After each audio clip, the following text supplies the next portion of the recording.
우물 안에 개구리라는 우리나라 속담이 있습니다. 영상이 끝날 때 왜 이 말을 했는지 꼭 기억해 주셨으면 좋겠습니다.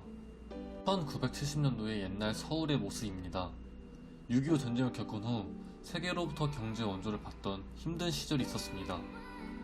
하지만 눈부신 한강의 기적으로 산업화, 공업화를 달성해냈고 현재 세계 10대 경제 강국으로 성장했습니다. 경제 원조를 받던 나라에서 주는 나라로 바뀐 우리나라가 눈부신 발전을 할 수 있었던 가장 큰 이유는 무역을 통한 경제 성장입니다. 무역 통계 사이트에 따르면 2021년 5월 우리나라 수출액은 전 세계 6위로 최상위권에 속해 있습니다. 이는 명실상부한 무역 강국임을 인정하지만 그림자 또한 확인할 수 있습니다. 수출입 현황의 무역 의존도가 63.7%로 높고 자급자족 성적표는 형편없는 수준입니다. 5대 수입 품목 중 4가지가 직접적 자원과 연관되어 있으며 5대 수출품의 4가지가 자원을 통해 만든 제품들입니다. 이처럼 우리나라뿐 아니라 국가가 경제를 유지하고 발전함에 있어 자원은 매우 중요한 존재입니다. 과거 1970년대와 2010년 전후로 자원의 위협이 우리에게 직접적으로 영향을 미친 사례가 있습니다. 바로 기름값이죠. 1970년대의 제1차 석유 파동과 제2차 석유 파동은 한국뿐 아니라 전 세계의 자원의 무기화가 무엇인지를 실감시켜주는 대표적인 사례였습니다. 다음은 2010년도의 휘발유 가격입니다. 2,500원에 육박하는 휘발유 가격, 2,000원대를 넘기는 경유 가격, 현재 가격의 50% 이상 해당하는 가격입니다. 대한민국의 수출품 상위 항목인 통신기기, 반도체, 디스플레이 같은 제조업은 대한민국의 경제를 이끄는 대표적인 산업입니다. 현재는 각종 제조업 전반에서 광물 자원이 활용되는데 현재 수입하고 있는 광물을 갑자기 구할 수 없게 된다면 어떻게 될까요? 광물 종합지수와 메이저, 희유 금속 지수가 계속 상승하는 추세이고 구리, 니켈, 알루미늄, 철 등 중요한 광물들에 대한 가격이 계속 상승 중입니다. 현재 반도체 수급 불안에 대한 뉴스 기사들이 쏟아져 나오고 있습니다. 자원 부족에 직접적인 영향은 아니지만 미래의 자원 공급에 차질이 생기면 우리 산업이 어떠한 영향을 받을지 충분히 실감할 수 있는 부분입니다. 우리나라 6대 전력 광물과 리튬의 시장 전망 지표에 대해 한번 알아볼까요? 상단에 위험, 주의, 중립, 관심, 기회 총 5가지의 기준으로 평가되어 있는 것을 보실 수 있습니다. 현재 니켈은 위험, 동 위험, 아연 위험과 주의 사이, 우라늄 주의와 관심 사이, 유연탄 위험, 철강석 위험, 리튬 주의로 대부분의 중요 광물의 시장 전망 지표에 빨간불이 들어온 것을 알 수 있습니다. 지금까지의 현황을 보면 광물 가격은 꾸준히 상승하고 있는데 미래 시장 전망 지표 또한 불안하다면 미래 우리 산업이 받을 영향이 어떨지 걱정이 앞섭니다. 자원이 풍부한 나라라면 자원의 자급자족률을 끌어올릴 수 있을 것입니다.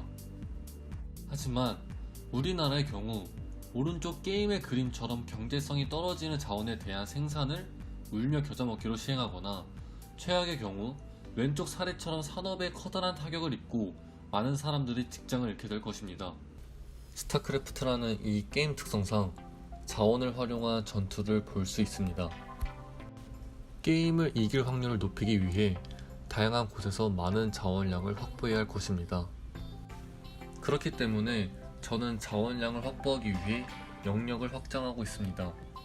자원을 통해 건물을 짓고 병력을 생산할 수 있기 때문입니다. 다음 장면의 광물 자원 부분을 주목해 주십시오. 보셨듯 빠르게 자원이 고갈되는 것을 볼 수 있습니다. 게임 영상에서 볼 수 있듯 자원량의 차이가 후반으로 갈수록 심해지고 상대와의 격차가 심해지는 것을 볼 수 있습니다. 저는 여러 곳을 통해 자원 수급을 하고 있지만 컴퓨터의 경우 한정된 구역에서 자원을 수급하고 있어 그 부분을 공략한다면 쉽게 이길 수 있기 때문입니다. 결국 자원의 확보에 따라 게임의 양상이 크게 달라지듯 현실에서도 비슷한 문제를 겪고 있습니다. 우리나라 배터리 산업의 수하트를 분석한 사례가 있습니다. 한국, 중국, 일본, 유럽과 미국 총 4개의 국가의 그래프로 나타냈을 때 우리나라는 기초, 가격 경쟁력, 품질, 제조에는 상위권이었지만 소재에 대한 그래프는 하위권에 속했습니다. 무섭게 성장하고 있는 중국을 예로 들어볼까요? 중국은 소재와 가격 경쟁력에서 압도적인 높은 수치를 기록하고 있는데 이에 기술력까지 갖추면 우리나라는 힘든 경쟁을 해야 할 것으로 보입니다. 그렇다면 경제성 확보를 위해 현재 우리나라가 자원을 자급자족하는 방안은 어떨까요? 우리나라에 어떤 자원이 있는지 궁금하여 N포탈과 G포탈에 각각 검색해 보았습니다. 결과는 다음과 같습니다. 이 많은 자료들 중에서 대한민국의 광물이 풍부하다는 정보를 담은 자료는 찾아볼 수 없었습니다. 사진을 보시면 아시겠지만 우리나라에도 자원은 있지만 미래에도 채산성을 확신할 수 없는 적은 양입니다. 결국 우리나라가 자원 부족 국가라는 것을 다시 한번 확인할 수 있는 검색 결과였습니다. 미래를 생각한다면 자원을 안정적으로 확보하고 수급하는 해외 자원 개발이 반드시 필요합니다. 우리나라는 관련 법률들이 여럿 있을 정도로 해외 자원 개발을 중요한 국가 과제로 여기고 있습니다. 하지만 2010년대 우리나라는 해외 자원 개발에서 실패하였고 그 대가로 해외 자원 개발 관련 사업들을 대거 철수 및 매각하고 있습니다. 우리나라의 대표적 공기업인 한국광물자원공사는 해외 자원 개발 활성화를 위해 민간 지원을 강화한다고 합니다. 하지만 해를 거듭할수록 정부가 지급하는 해외 자원 개발에 대한 지원금은 갈수록 줄어들고 있습니다. 영상 처음에 말씀드린 우물안 개구리라는 속담을 기억하시나요? 지금 당장의 손해를 감수하지 못하고 해외 자원 개발에서 손을 떼어버린다면 이는 미래에 한국이 마주칠 큰 위기를 방치하는 것과 다름이 없을 것입니다.